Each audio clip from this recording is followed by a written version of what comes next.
It's Jimmy Buffett Friday on the John Phillips Show. Johnny is back on Monday. It's Randy Wang here, and the phone number to join us is 800-222-5222, 1-800-222-5222. You can email us at johnnydon'tlikeshow@gmail.com and search for the John Phillips Show wherever you get your podcasts. This week was yet another week where the LA County Board of Supervisors had to discuss the awfulness that is going on at Los Padrinos Juvenile Hall. Although the awfulness that the probation officers describe is not usually the awfulness that the supervisors describe. There seems to be quite a discrepancy on what actually is going on down there. But because of a state board that is compromised of nonprofits that want to do things like defund the police and ban jails, Los Padrinos Juvenile Hall has been ordered to depopulate. And what does depopulate mean? It means taking people that are in a very violent facility and putting them out into the community.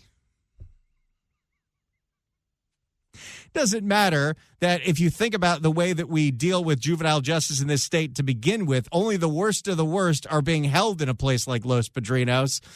The Board of Supervisors is actively trying to figure out how to put these people, these young little monsters, back out into the community. And there are a lot of organizations that are ready to profit off of this. Let's hear what Janice Hahn had to say this week.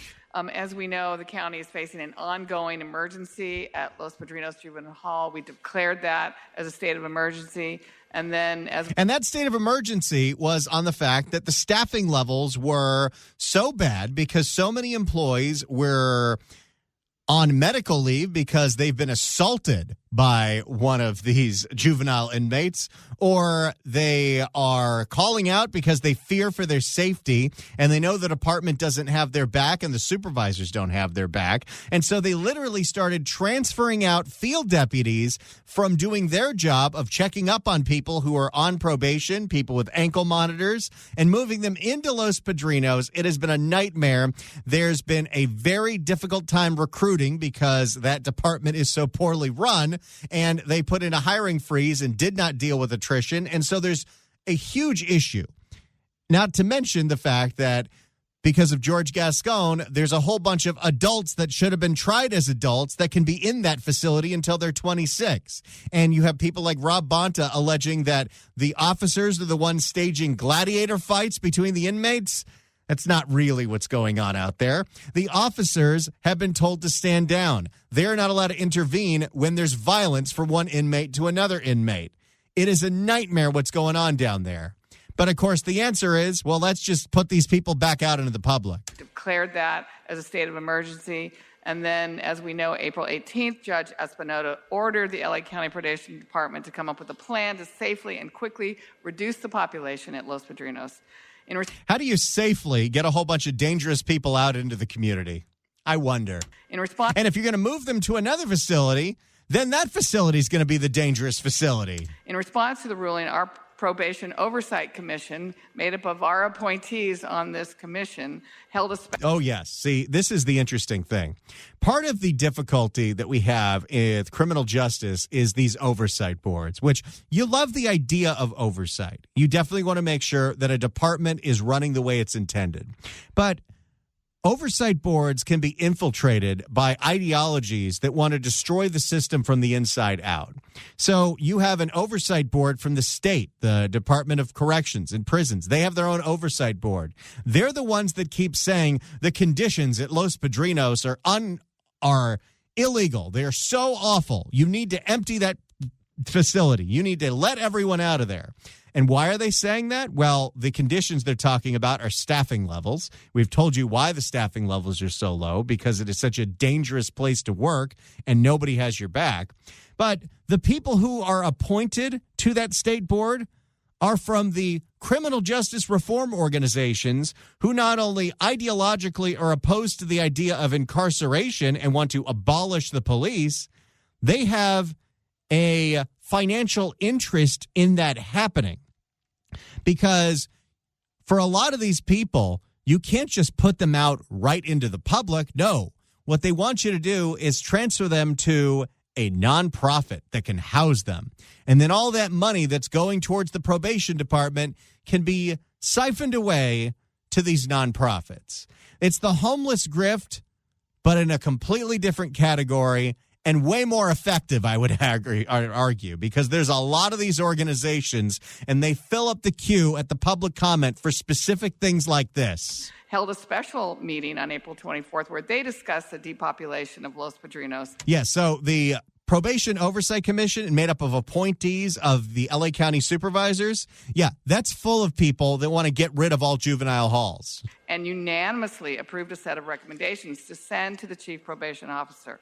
The Probation Oversight Commission is a diverse committee made up of lawyers, former probation officers, law enforcement, and people with lived incarceration experience. Oh, of course. That's who we want to have tell us how to run this thing. The people that don't want to be there. Let's hear what Lindsay Horvath had to say. Providers and probation facilities, the Probation Oversight Commission, and other stakeholders. And I mention this as aspects of this plan were submitted in response to the judge's critique. Critics of the plan all highlight three major areas of concern: concerns about probation's lack of communication with key stakeholders, concerns about probation's ability to make these changes without putting young lives at risk, and substantive concerns about whether probation's proposed facilities really are the right place for the populations who need to be moved. So Los Padrinos is awful. We need to empty it out. What are we going to do? Transfer them to all the smaller camps that we have, and then those will be dangerous because this is the one that we're housing all the dangerous people, which, by the way, a lot of the ones that are over 18 should be in actual jail or actual prison, and they're not. Thanks to George Gascon. This is, by the way, what you get when you run on I don't want to try any minors as an adult, even for things like murder, is they end up in these facilities until they're 26, and then they're free to go. Taking probation's lack of communication first, much like the global plan, the depopulation plan was not shared with any of the stakeholders I mentioned in advance of submission to the court. All right, let's hear what Holly has to say. Thank you. I appreciate that there's a deep concern about the global plan the department brought forward, but I just want to clarify that the global plan and the court-ordered plan are two separate plans. The court-ordered plan was, to meet the specifications of what the judge asked for, so it's two separate documents. Clarification from you, Supervisor Hahn, since the plan has been submitted to the court, is it your desire with this motion that the chief probation officer appear at probation oversight? And by the way, the chief probation officer was ready to quit and they begged him not to. And it's just a nightmare down there. That guy doesn't have the back of his employees. Many probation employees have called in and told us the nightmares that are going down at Los Padrinos. So now they want to empty out the place. But where are they going to put all of these violent inmates? Yes, and particularly discuss the issues that contradict each other in their 8 recommendations and his plan that's already been submitted to the court? I think just the 8 recommendations, I think it warrants him explaining which ones maybe he's already doing.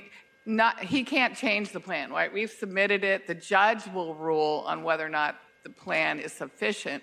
My point is, it is not over in terms of depopulation after this plan. Our numbers keep going up. Oh, yeah, that's another thing. Now that George Gascon is out and Nathan Hochman is in, there have been a lot more arrests and prosecutions of these minors. And a lot of these are the ones awaiting trial. And if you're wondering who we keep in a facility while they're awaiting trial, the most violent of the violent. And you want them in a locked facility, not some outdoor camp. I want to see less and less young people incarcerated if we can. So I think it's important that he, meets with them and says which ones are doable and which ones are not doable for whatever reason. I appreciate that, and I completely agree. I think we do have the opportunity to go beyond those numbers. Holly would love all of them out. You know what I would say? Holly, you have a big house. Janice, you have a big house. Hilda, Lindsay, Catherine, all of you. How many inmates would you like to house in your house? How many of these juveniles, our youth, the ones that we're supposed to take care of, would you like to have in your house since we're putting them back out into the community? Now, the reason that I wanted to play you part of this Board of Supervisors meeting, and I don't usually do this, is when you listen to the public comment, you see exactly what's going on here, because there's maybe just a few gadflies that show up to every Board of Supervisors meeting, just like the LA City Council, to talk about whatever issue they care about.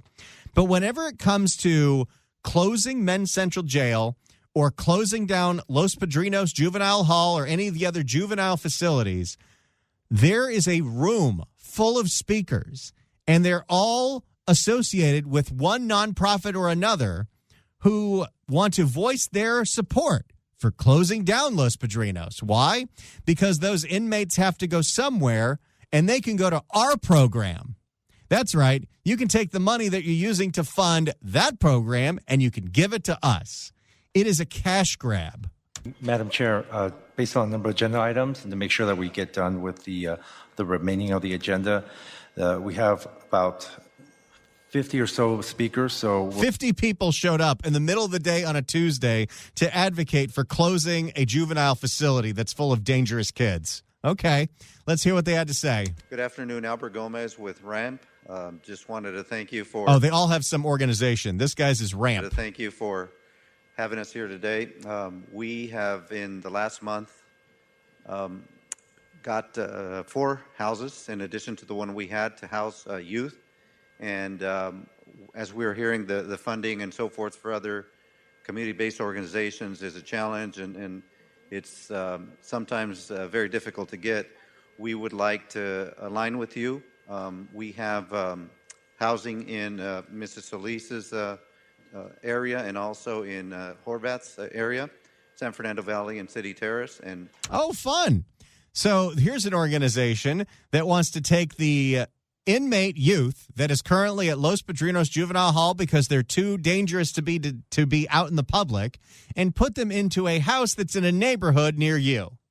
Wonderful. Who's next? Good afternoon. My name is Brooke Harris. I'm the Executive Director of the California Youth Defender Center, and I'm a member of the Probation Oversight Commission. Oh, of course. See, this is exactly who gets on that oversight commission. It's people that want to destroy the system from the inside out. I'm here today to ask that you all vote yes to the motion put forth by Supervisors Hahn and Horvath to direct the probation chief to assess the recommendations that we made to depopulate Los Padrinos. Put them all out in the community. Where are we going to put them? I got a whole bunch of organizations right behind me. They love to take them. And your money. Good afternoon. My name is Erasmo Reyes. I am one of the co-founders of RAMP Los Angeles, which is Restorative Academic Mentorship Program. Oh, you know what they say about acronyms. Yes, why would we want to keep somebody in a locked facility where they can't harm anybody when we can put them in RAMP? Is Restorative Academic Mentorship Program, as my colleague... This is what Defund the Police is about. It is about a transfer of wealth from government programs that are necessary to nonprofits that have a whole lot of feel-goodery nonsense. Whether they believe in it or not, and I happen to believe a lot of these organizations don't believe in their mission, they just know that this is, at one point, a very easy way to get a lot of government funding. Good afternoon. My name is Ernesto Sanchez, and I'm a supervisor for Healing Dialogue in Action for the Credible Messengers. There's another one. How many of these organizations exist? How many people in Los Angeles County work for some crooked nonprofit, whether it's for homelessness or it's criminal justice reform? We all know about the nonprofit that the city of LA and the county of LA were funding for years and years and years that was literally a front for the Crips. Thank you. Next speaker, please. Hi, my name is Deanna Pittman, here with the Young Women's Freedom Center. There's another one. All of these are getting funded. You wonder why the county's broke? You wonder why the city's broke? Because they actually can't cut the budget for something like probation or the sheriff's department. The city can't cut the budget for the LAPD. They know it would be political suicide to do nowadays, but they decide to also fund all of these other programs that don't do anything. And we're in support of item 23. We just want to ask that how is it that the first step in probation's depopulation plan for Los Padrinos to depopulate a facility all the way across town? Probation is being reprimanded by the courts, yet they're using Judge Espinoza's order as a vessel to carry out their global plan. See, they don't like that the current plan is to depopulate Los Padrinos and take a bunch of these kids to a camp in Malibu. So not only they want them to go to their program so they can get funded. So not only should we be directing the chief to assess the plan, we should also be mandating him. This is what activists do. They have figured out ways to manipulate the levers of government and use the 5-member board of supervisors to advocate not only for their cause, but to directly fund their nonprofits. Hello, my name is Demaria. I'm a formerly incarcerated system-impacted youth and intern at YWFC. I just feel like... There we go. There's another one. Speaker, please. Good afternoon. My name is Brickley. I'm with the Young Women's Freedom Center. I want to begin by acknowledging what most of us already know. There are countless risks associated with this global plan and their depopulation plan. Yes, you should be putting them in my facility instead, the Young Women's Freedom Center. Thank you. Next speaker, please. Hi, Helen Eigenberg. I live in SD3. Thank you, Supervisor Hahn and Horvath, for this motion. I want to thank all the people with lived experience and impacted communities who show up. Oh, boy. It also shows you that they don't actually care what the real public thinks about anything like this, because they hold these meetings in the middle of the day on a Tuesday.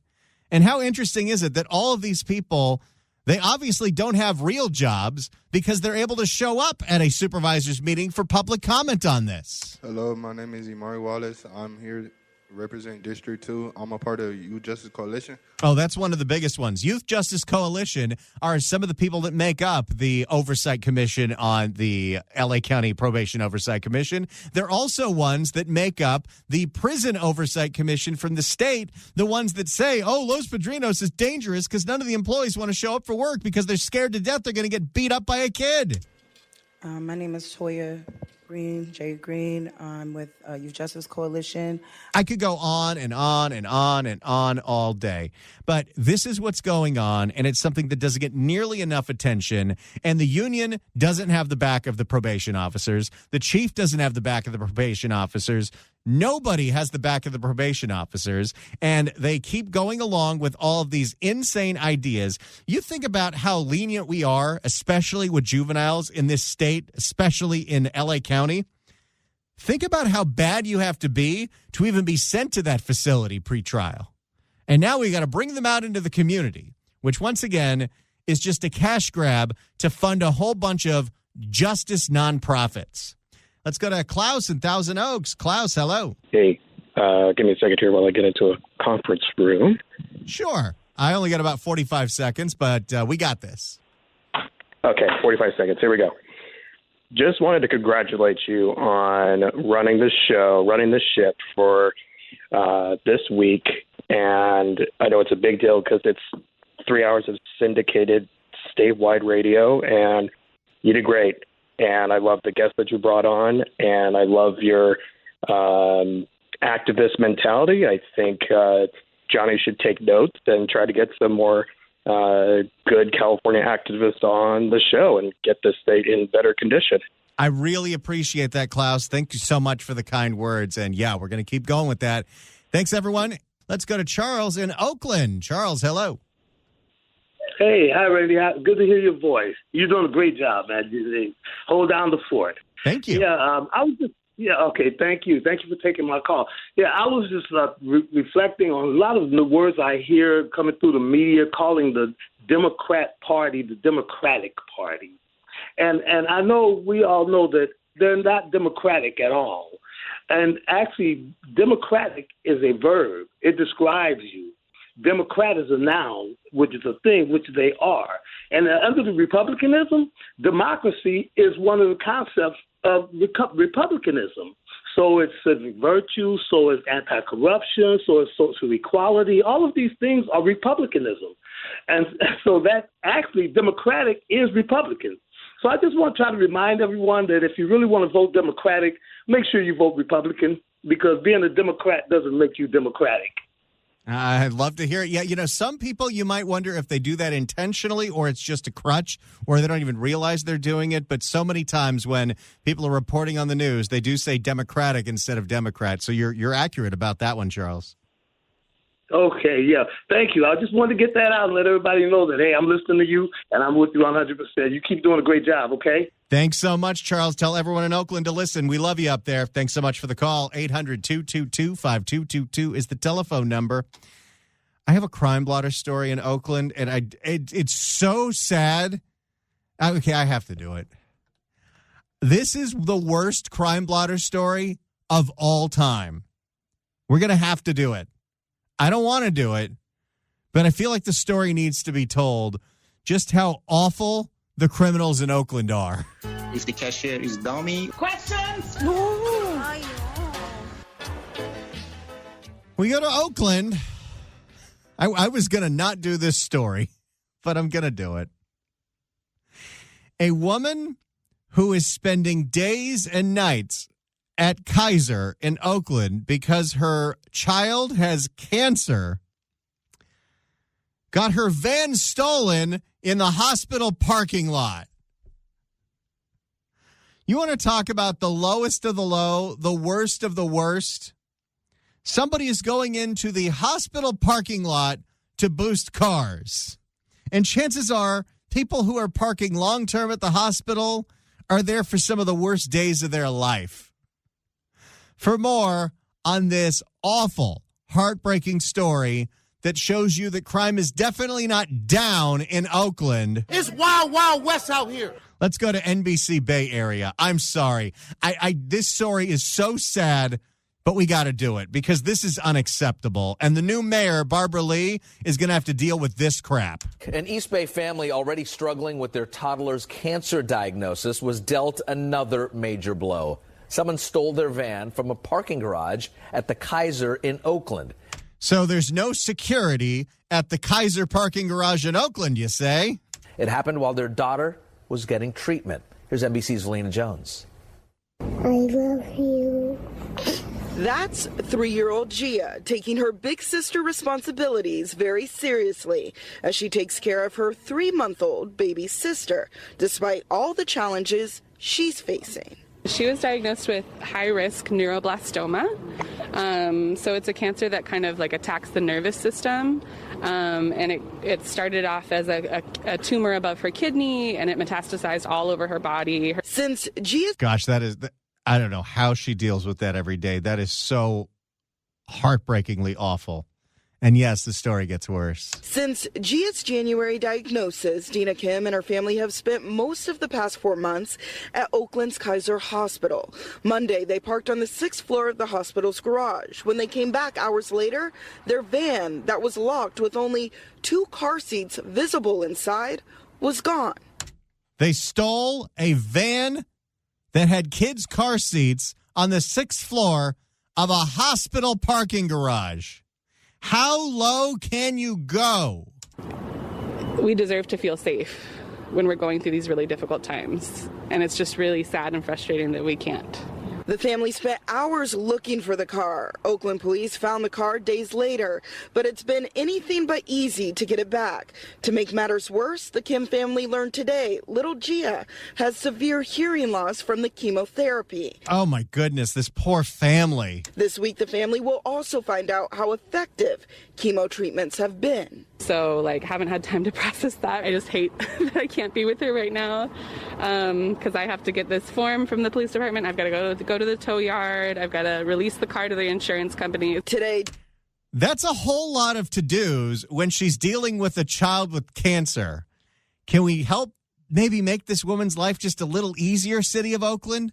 Please? Form from the police department. I've got to go to the tow yard. I've got to release the car to the insurance company. Today, Dina got her first look at the van. The interior is trashed and all the family's possessions stolen. The thieves damaged the key system so it can't be driven and left a bag of T-shirts that read "Gang Violence" inside. What? I mean, this is the thing. This is an unacceptable crime, but because it's also Oakland, there's got to be some level of just comic absurdity. The criminals steal the van, they trash everything inside of it, make it undrivable, and they put a box of T-shirts that say gang violence in there. Barbara Lee, you got your work cut out for you. You wanted this job. Good luck. Quite frankly. So it can't be driven, and left a bag of T-shirts that read gang violence inside. Who's at the T-shirt shop that gets the order for gang violence shirts? The theft adding another level of heartbreak for the family. It honestly was just like watching somebody kick her when she's down. I don't know what it's like to have a child fighting for their life and nothing you can really do about it. And then to have somebody do something that just adds a whole nother layer of pain. You got to remember, this is the same Kaiser where they put a notice telling their employees, don't go out to lunch. And they started having security escort employees to the parking lot. So apparently that issue hasn't gotten any better when someone goes to the 6th floor of a hospital parking garage to steal the van of a mother with a cancer kid. The Kims don't know when they'll have access to or be able to fix the van. A prior GoFundMe set up by friends to cover cost of Gia's hospital treatments is now also going to be used to help the family recover from the theft. Dina says once she gets her car back, she still has no other choice but to continue parking in this parking lot. She hopes that extra security measures will be put in place. Yeah, Kaiser, what the hell are you doing? You know it's Oakland. How is there not a gate? How is there not anything to make sure people aren't boosting cars at a hospital? To prevent this from happening again. In Oakland, Valina Jones, NBC Bay Area News. That is so upsetting on so many levels.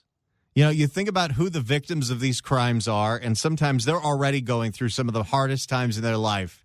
And because the city of Oakland didn't prioritize getting the criminals out of the city, getting them into prison, this is the kind of nonsense we got to deal with. It's a lot of crime now. Johnny is back on Monday. It has been a lot of fun filling in, but I'm very excited for Johnny to be back so I can play him all of the nonsensical drops that I collected while he was gone. Do you feel safe driving Metro? You know what it's time for? It's time for one more round of the California Crime Blotter. If the cashier is dummy. Questions? And this time, we go to Sacramento with a major bust when it came to the leaders of a $1 million catalytic converter theft ring. Let's go to KCRA 3 in Sacramento. Catalytic converter protective steel plates are fairly common sights for cars being serviced at Glenn's Automotive in Sacramento. It's just not a pleasant experience to try to steal from one of these. They started putting them underneath cars a few years ago when thieves were... Yeah, this was the initial idea. Okay, well, everyone's stealing catalytic converters, so why don't we have you go to the mechanic to put a real difficult to cut steel box around it. When thieves were targeting catalytic converters constantly. It was just one of those things that couldn't be stopped. Those thefts were happening all over, from car dealerships to college campuses to airport parking lots. Everywhere. Neighborhoods. Some of them likely linked to a multi-million-dollar theft ring operating in Sacramento. Okay. This is wild because you always hear about the catalytic converter thefts. And when you're talking about stealing catalytic converter or stealing copper, did I say catalytic? Excuse me. You know, let's criminalize catalytic converters. Let's criminalize copper. Thank you, Hugo. Whenever you talk about that, I'm always interested in part B. Who are you selling it to? Because when you're talking about copper, it's about melting it down for the copper. When you're talking about catalytic converters, it's about melting down the platinum, the expensive materials that are inside that converter. It's not like they're stealing it to go put it in another car. No, they're stealing it so someone can smelt it. So how exactly does this all work? Well, apparently you do it in bulk. A now unsealed indictment from the U.S. Department of Justice details how it ran. The documents say 33-year-old Tao Su Vang, his brother Andrew Vang, and mother Monica Mawa bought stolen catalytic converters from local thieves and then sold them to a buyer in New Jersey for more than $38 million. Holy cow. So the thieves steal the catalytic converters. They sell them to these people who collect thousands of them and make one giant bulk shipping order to send to New Jersey. And what were they going to do with them in New Jersey? from October of 2019 to October of 2022. To reach more thieves, the indictment says they created a smartphone app that gave real-time pricing information for catalytic converters. Okay, now you know that we're in the future of crime. These criminals who are now indicted and charged, they created a smartphone app that the criminal thieves could download so they knew how much the catalytic converters were going for. I wonder what else was on there. But can you imagine there is an app out there that tells you the going rates for things to steal? I'm not surprised, but holy. To reach more thieves, the indictment says they created a smartphone app that gave real-time pricing information for catalytic converters based on the make and model of the car. The stolen catalytic converters would be held at storage facilities across the region and then shipped across the country. Those shipments typically weighed thousands of pounds. I'm so glad that we finally caught on to this, but how long were they able to do this, and how much? This is a multi-million-dollar enterprise. Your cat's going to be 99% covered. At Glenn's Automotive, catalytic converter thefts are still a prevalent issue, but nowhere near a few years ago. We have them maybe every couple weeks. Nothing too common, but, common enough to stay in our books. I mean, that's good that they're going down because we started cracking down on this. We started cracking down on catalytic converter thefts, even to the objection of some people. Let's criminalize catalytic converters. Let's criminalize copper. And as part of Vang's sentence, the U.S. forfeited $150,000 in cash, 13 cars, 4 personal watercrafts, and how many jet skis did they have? And some property and jewelry as well that was all bought with money from those stolen catalytic converters.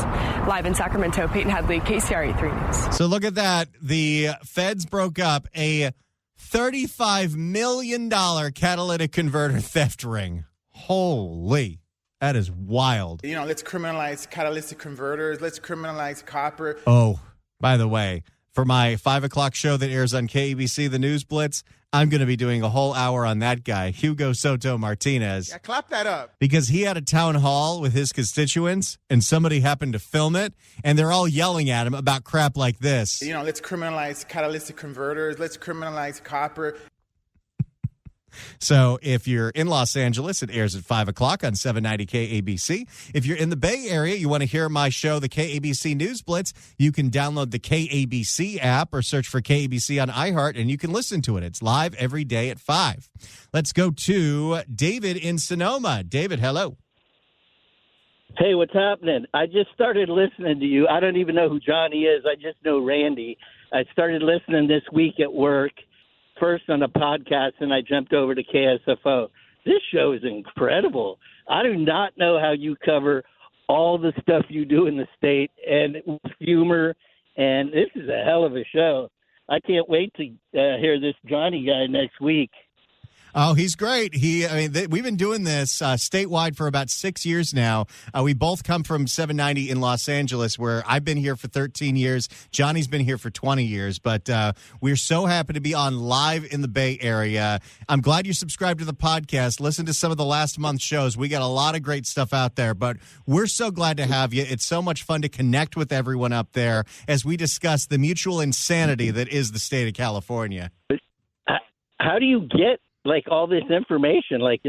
It seems like you live in the Bay because you know it so well, covered Oakland, SF, everything. How do you do that? I'll tell you how I do it. Do a Google on YouTube. I have a subscription to every YouTube channel for every politician in the state and every local news channel, and I drive in the car listening to every local news report that I think might be relevant for this show. I download the sound, I edit it, and I get it ready to play. That is how I consume 100% of my news that I bring to this audience and to Johnny every single day.